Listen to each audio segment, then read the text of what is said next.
같이 사도신경으로 신앙 고백하면서 새벽 기도 시작합니다.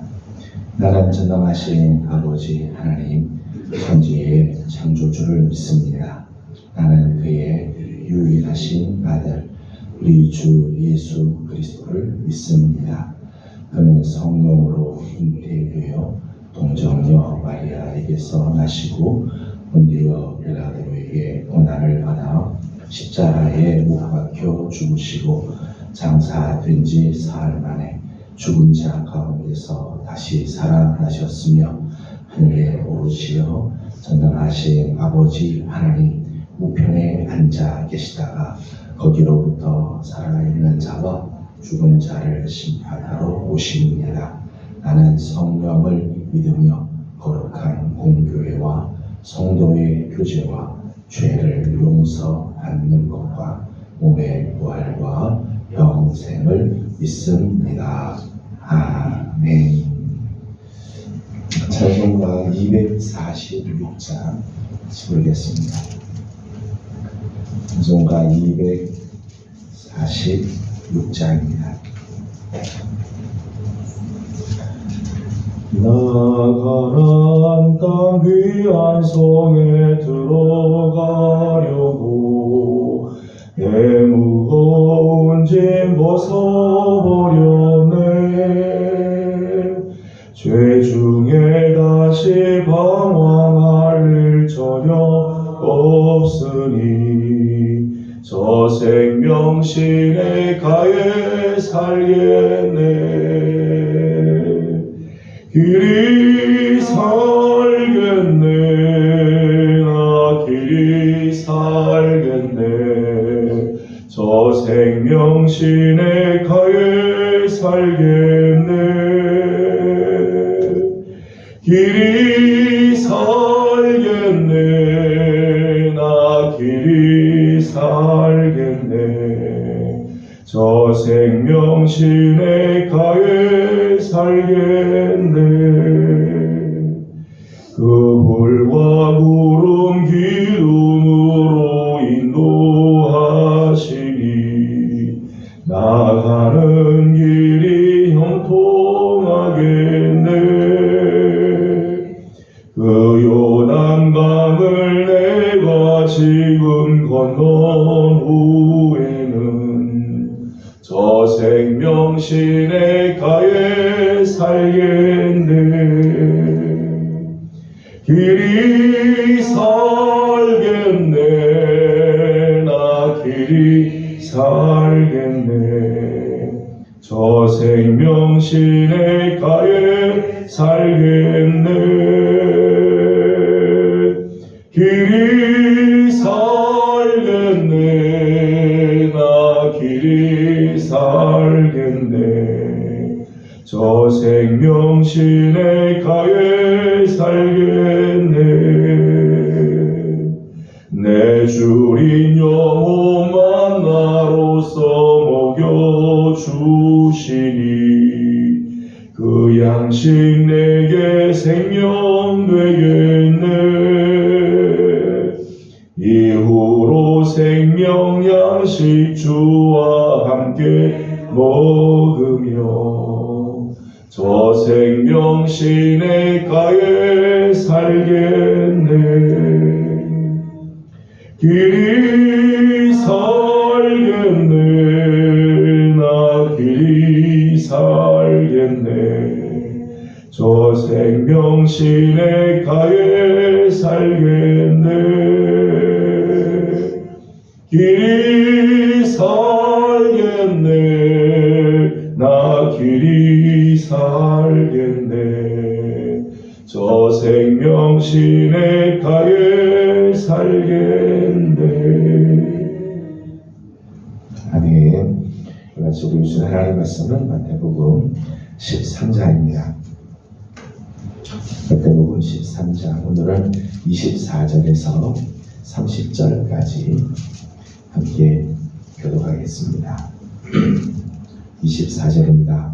예수께서 그들 앞에 또 비유를 들어 이르시되 천국은 좋은 씨를 제 밭에 뿌린 사람과 같으니 사람들이 자기에게 그 원수가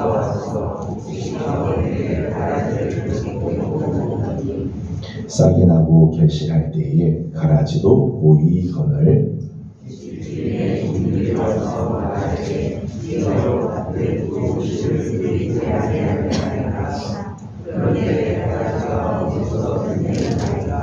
주인이 이르되 원수가 이렇게 하였구나.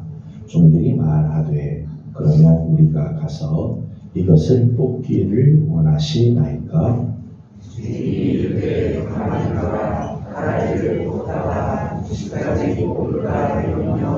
같이 공독합니다. 둘 다 추수 때까지 함께 자라게 두라. 추수 때에 내가 추수꾼들에게 말하기를 가라지는 먼저 거두어 불사르게 담으로 묶고 곡식은 모아 내 곡간에 넣으라 하리라. 아멘. 오늘 아침도 새벽을 깨우며 주님 앞에 엎드리면서 하루를 또 이번 한 주간을 주님 앞에 올려드리는 귀한 성도들 가운데 우리 하나님의 은혜와 또 평강이 함께하기를 소망합니다. 정통교리와 비슷하지만은 마지막 끝이 다른 교리를 우리는 이단이라고 이야기합니다. 이단은 정통교리가 조금 다른 정도로 끝나지 않죠. 이단은 조금 다른 정도가 아니고 교회를 심히 망치게 만드는 단체입니다.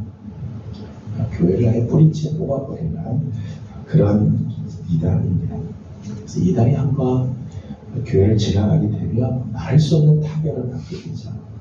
지금 한국 교회에 많은 이단들이 이렇게 들어와서 공격을 하고 이단들로 말미암아 많은 피해와 폐해들이 많이 있습니다. 한번 이단이 지나가고 나면 교회가 회복하기도 어렵게 되어지죠. 그래서 이단의 충격, 이단의 이런 후유증들이 굉장히 심각하다고 말할 수 있습니다. 마지막 때가 되면 이단은 기승을 부리게 될 것이고 계속해서 이단은 더 많이 이런 피해를 주게 할 겁니다. 이런 피해들이 지금 한국 교회를 힘들게 만들고 있습니다.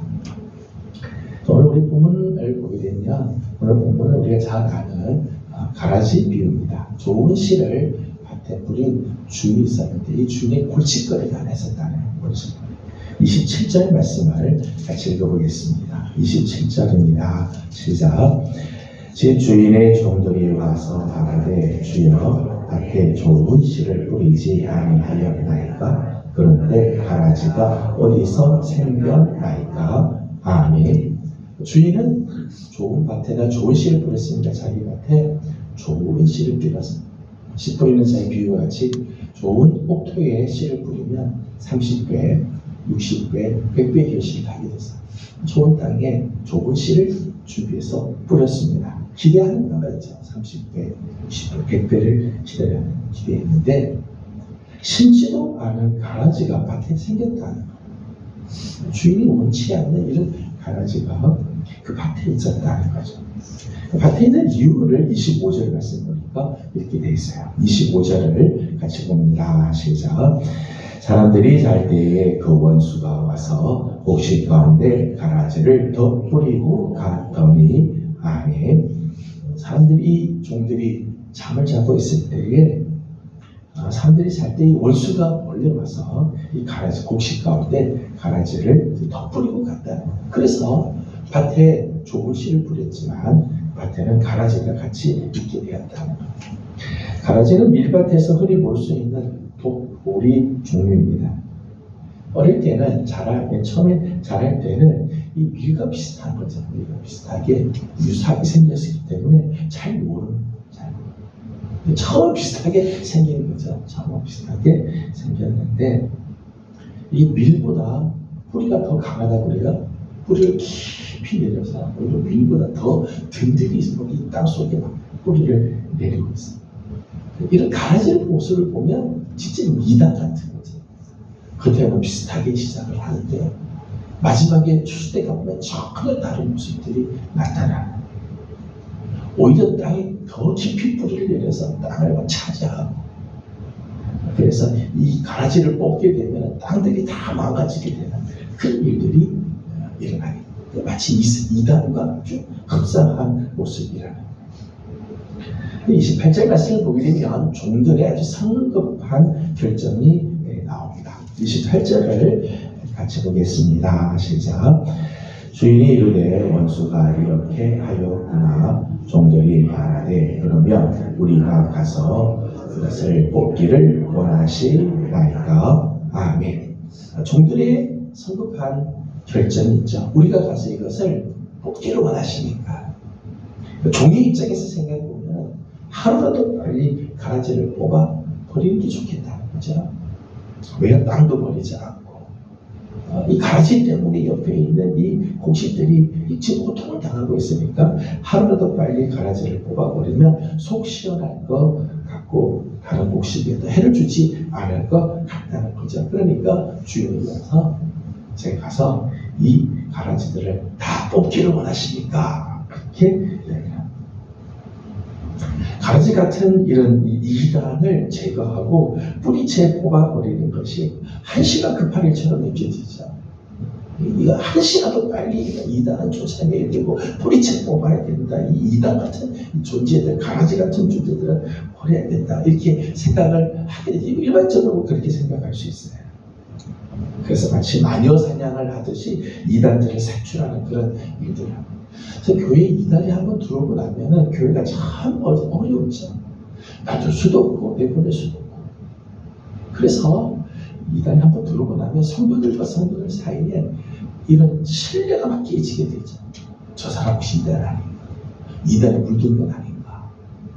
그래서 이단을 막 색출하다 보면 색출해서 내쫓는 거 하다 보면 이제 그만 과실을 이제 범하게 되는 경우들이 있어요. 29절 말씀을 보게 되면 주인의 이해할 수 없는 결정이잖아요. 종들은 아주 지금 한시가 급하고 막 지금 이 가만히 있으면 안 될 것 같은데 오히려 주인은 이런 결정을 합니다. 29절을 같이 보겠습니다. 시작. 주인이 이르되 가만두라. 가라지를 뽑다가 곡식까지 뽑을까 염려하노라. 아멘. 주인은 오히려 가만두어라. 왜 가만두라고 할까요? 가라지의 그 위험을 몰랐을까요? 가라지가 있다는 것을 아예 몰라서 그렇거든요. 가라지 때문에 지금 이 밭이 얼마나 지금 위험한가, 지금 위기에 있는 이 시급성을 모르기 때문에 주인이 가만두라고 말하는 걸까요? 가라지를 뽑을 만한 일꾼들이 없기 때문에 가만두라고 그렇게 하는 건가요? 그렇진 않죠. 주인이 가만히 두라고 하는 데는 몇 가지 이유가 있습니다. 첫째는 어릴 때는 이게 곡식인지 가라지인지 구분하기 어렵기 때문이죠. 추수 때가 되면 그때는 알겠는데 추수 때가 되기 전 지금은 이 가라지 같기도 하고 아닌 것 같기도 하고 어릴 때는 잘 모른다는 거예요. 구별을 할 수가 없다는 거예요. 그래서 가라지인 줄 알고 확 뽑아버렸는데 알고 보니까 그게 곡식인 경우들이 있을 수 있다는 거예요. 그러니까 주인의 입장에서는 가라지 뽑다가 이 곡식까지 뽑게 될까 염려한다. 그렇게 이야기하죠. 여러분 우리의 판단 기준, 우리가 가지고 있는 판단 기준이 언제나 옳은 건 아니에요. 내 생각이 다 맞는 거는 아니죠. 나는 옳다고 생각하지만은 나도 잘 모를 때가 있어요. 내 생각이 틀릴 때가 있죠. 우리 판단의 능력이 한계가 있다는 거예요. 주인이 가만히 두라고 이야기하는 또 하나의 이유는 가라지를 뽑다가 곡식까지 뽑을 수 있기 때문이라는 거죠. 말씀드린 것처럼 가라지는 상대적으로 뿌리가 훨씬 더 깊어요. 그래서 가라지를 뽑는데 가라지를 뽑을 때 뿌리가 깊으니까 이 흙을 아예 다 뒤집어 놓기도 하고 그 옆에 있는 곡식까지 다 뽑히게 되는 그런 일들이 있다.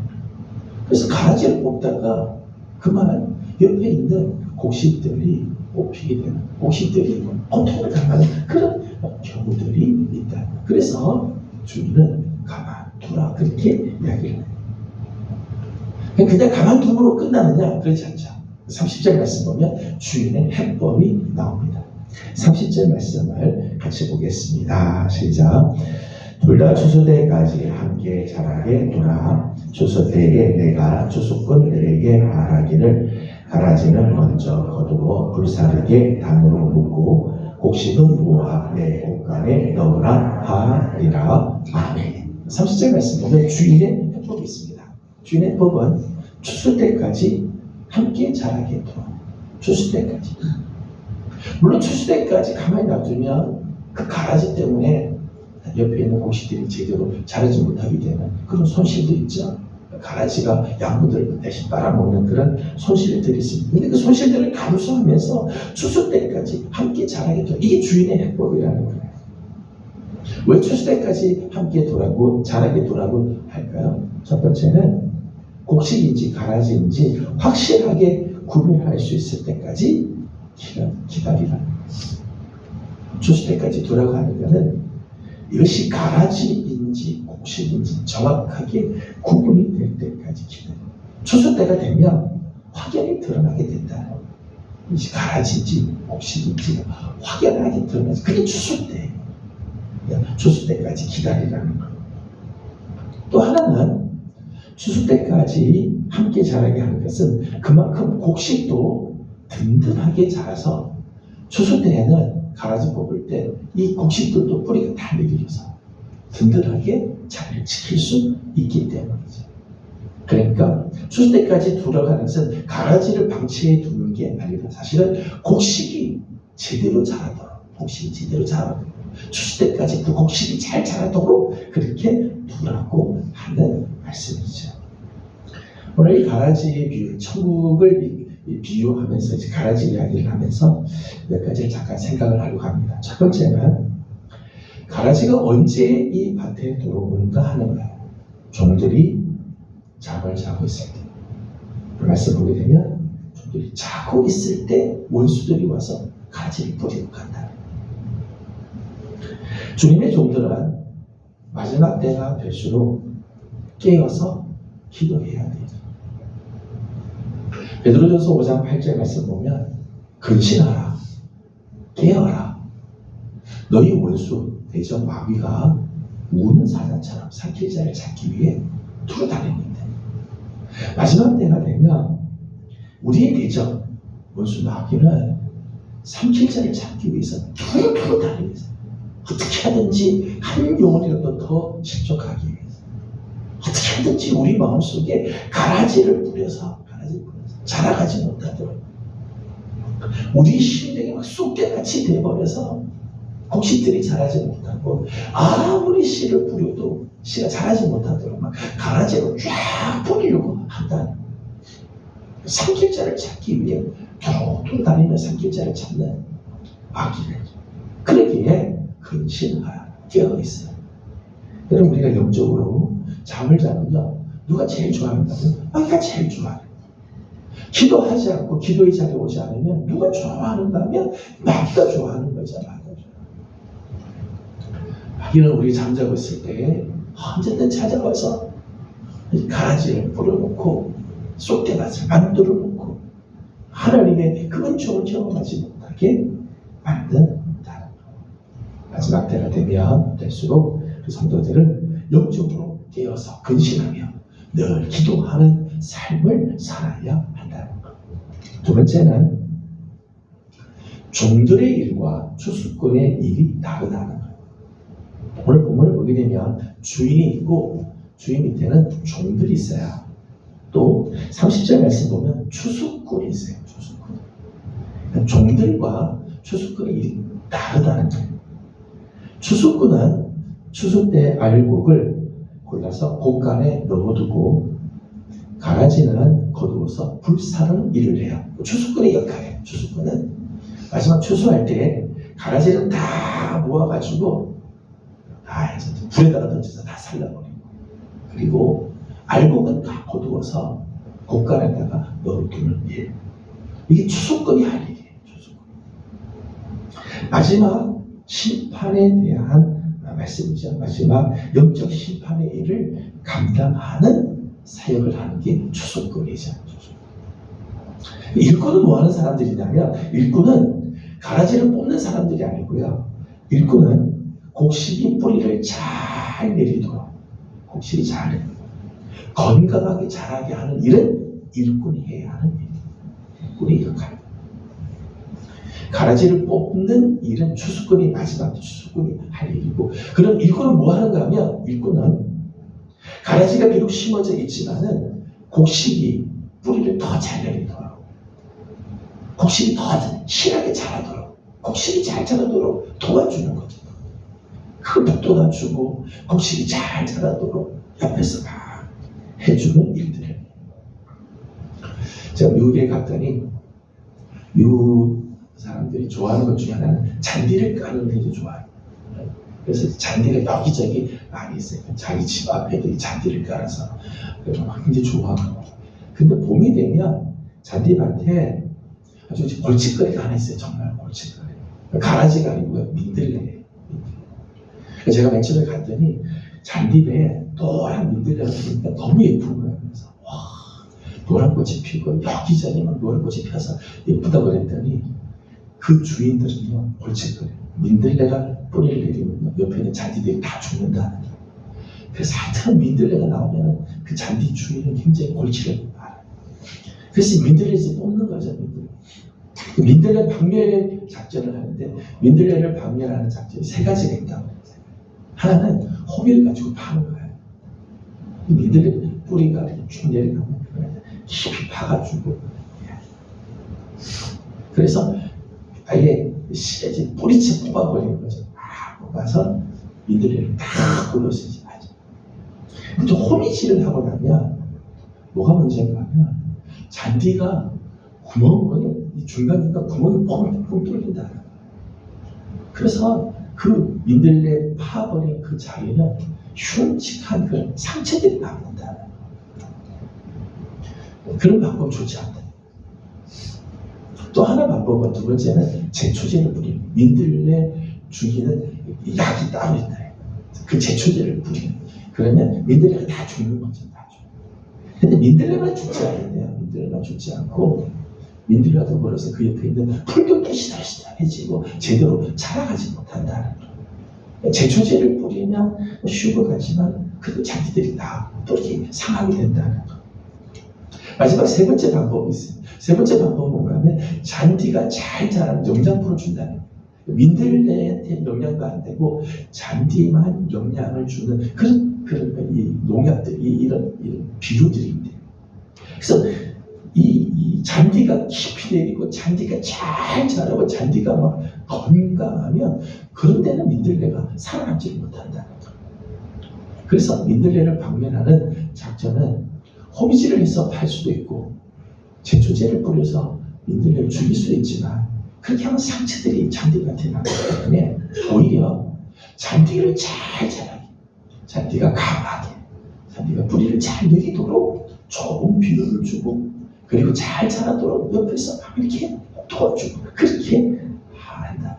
그러면 잔디밭에 민들레가 들어오지도 못하고 간단하게 있다는 거예요. 저는 참 좋은 지혜라고 생각이 들어요. 저는 오늘 가라지 비유를 보면서 추수꾼이 할 일은 가라지를 뽑는 일이지만, 일꾼들은 곡식이 잘 자라도록 비료를 주고, 곡식이 잘 자라도록 옆에서 도와주고, 북돋아주고, 그리고 그 잘 자랄 수 있도록 옆에서 물들을 잘 대주고. 그래서 곡식이 잘 되면 가라지가 옆에 있어도 곡식의 열매를 맺게 되어진다는 거죠. 오늘 우리가 해야 할 일은 바로 그런 일들이죠. 가라지를 뽑으려고 막 혈안이 되고 가라지 색출 작전이 중요한 게 아니라 곡식들이 잘 자라. 목회자의 책임이 그런 거죠. 우리 성도들이 믿음 안에서 잘 자라고 말씀 위에 굳건히 서고 늘 기도하는 삶을 살면 이 이단들이 들어올 틈이 없는 거죠. 이단이 들어와도 견디지를 못하고 다 나가게 됩니다. 정작 성도들이 잘하고 믿음에 온전히 서를 일들을 하지 않으니까 이런 가라지 같은 것들이 자꾸 들어오게 되어진다는 거예요. 오늘 우리가 해야 할 아주 중요한 일이죠. 곡식이 잘 자라도록 우리 구역장님들은 우리 구역의 식구들이 믿음 안에서 잘 자라고 믿음 안에서 온전히 성장하도록 구역 식구들을 잘 붙들어주는 일들을 해야 되죠. 우리 장로님들이 역할들이 있죠. 신령상 중요한 역할들을 맡겨주셨어요. 장로님들은 장로님들대로 성도들이 온전하게 신앙의 생활 잘 자라도록 도와주고 격려해주는 일들을 해야 돼요. 물론 목사는 더더욱 그런 일들을 해야 하는 거죠. 가라지 비유에서 마지막 생각할 것은 하나님의 때를 기다리라는 거예요.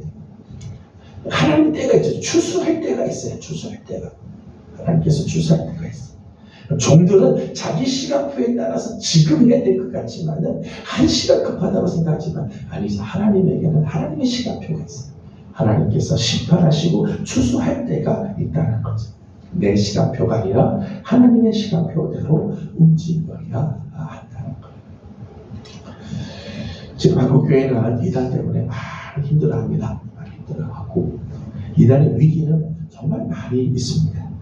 저는 바라기는 우리 예명교회 하나님께서 세우신 그리스도의 피로 각족을 사신 정말 귀한 교회인데 우리 사랑하는 성도들이 믿음 안에서 잘 자라고 하나님 그 말씀 안에서 강건하여서 이 가라지 같은 이단들이 틈타지 못하도록 하나님께서 지켜주시고 우리 서로 격려하며 믿음의 굳건히 서서 하나님이 기뻐하시는 아름다운 열매를 맺는 우리 성도들의 삶이 되어지기를 주님의 이름으로 소망합니다. 기도하겠습니다. 거룩하신 우리 하나님 은혜를 감사드립니다.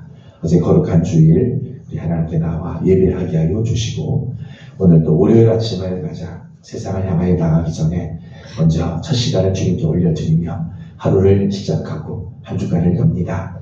추운 아침이지만 사모하는 마음으로 주 앞에 나오고 깨어 근신하여 기도하는 자리를 지키게 하여 주시니 감사드립니다. 마지막 때가 되면 될수록 우리의 원수 마귀는 삼킬 자를 찾기 위해서 두루 다니고 있는데 하나님 우리 사랑하는 성도들 늘 깨어 기도하게 하여 주시고 말씀 위에 굳건히 서게 하여 주셔서 가라지 같은 이런 이단들이 틈타지 못하도록 하나님 주의 몸된 교회를 지켜 주시옵소서. 하나님 오늘도 우리 사랑하는 귀한 주의 종들 하나님 특별히 하나님 귀하게 세우신 하나님의 리더의 종들을 하나님께서 붙들어 주시고 하나님 우리 사랑하는 성도들이 믿음 안에서 잘 자라가도록 강건하게 자라가도록 부여 식구들을 돌보게 하여 주시고 부서를 돌보게 하여 주시며 맡겨주신 사명들 잘 감당하는 우리 귀한 성도들이 되게 하여 주시옵소서. 하나님 이제 오늘 하루를 시작합니다. 이제 세상을 향하여 나아가는 우리 사랑하는 종들의 발걸음을 하나님께서 지켜주시고 우리의 자녀들을 주님께서 복을 내려주사 직장에서 학교에서 하나님 저들이 맡겨주신 일들 감당할 때 능히 잘 감당할 수 있는 지혜와 능력도 허락하여 주시옵소서. 우리 교회를 주님께 올려드립니다. 하나님 이 시대에 정말 하나님의 기쁨이 되고 하나님 우리 교회를 통해 하나님의 거룩한 은혜가 흘러가는 일에 쓰임받는 우리 교회가 되게 하여 주옵소서. 오늘 아침도 간구하는 모든 기도에 우리 하나님 응답하시고 은혜 주시기를 원하옵고 예수님의 이름으로 기도드리옵나이다. 아멘. 하늘에 계신 우리 아버지의 이름을 거룩하게 하시며 아버지의 나라가 오게 하시며 아버지의 뜻이 하늘에서와 같이 땅에서도 이루어지게 하소서. 오늘 우리에게 일용할 양식을 주시고 우리가 우리에게 잘못한 사람을 용서하여 준 것 같이 우리 죄를 용서하여 주시고 우리를 시험에 빠지지 않게 하시고 악에서 구하소서. 나라와 권능과 영광이 영원히 아버지의 것입니다. 아멘. 주신 말씀을 기억하면서 우리 계속해서 기도하도록 하겠습니다. 마지막 때가 될수록 우리가 정말 깨어서 기도해야 할 것은 우리가 영적으로 든든해야 이런 가라지 같은 이단들이 우리 안에 들어오지 못하기 때문입니다. 오늘도 늘 깨어서 기도하고 우리 교회가 정말 하나님의 말씀 위에 굳건히 서며 예배가 살아있고 기도가 살아있고 찬양이 살아있는 그런 교회 마지막 때가 될수록 더더욱 하나님이 기뻐하는 교회가 될 수 있도록 축복하고 기도해 주시기 바랍니다. 우리 함께 기도하고 개인적인 기도 제목들을 주님께 올려드리고 돌아가도록 합니다. 기도하겠습니다. 거룩하시고 자비하신 우리 아버지 하나님 은혜와 사랑을 감사합니다.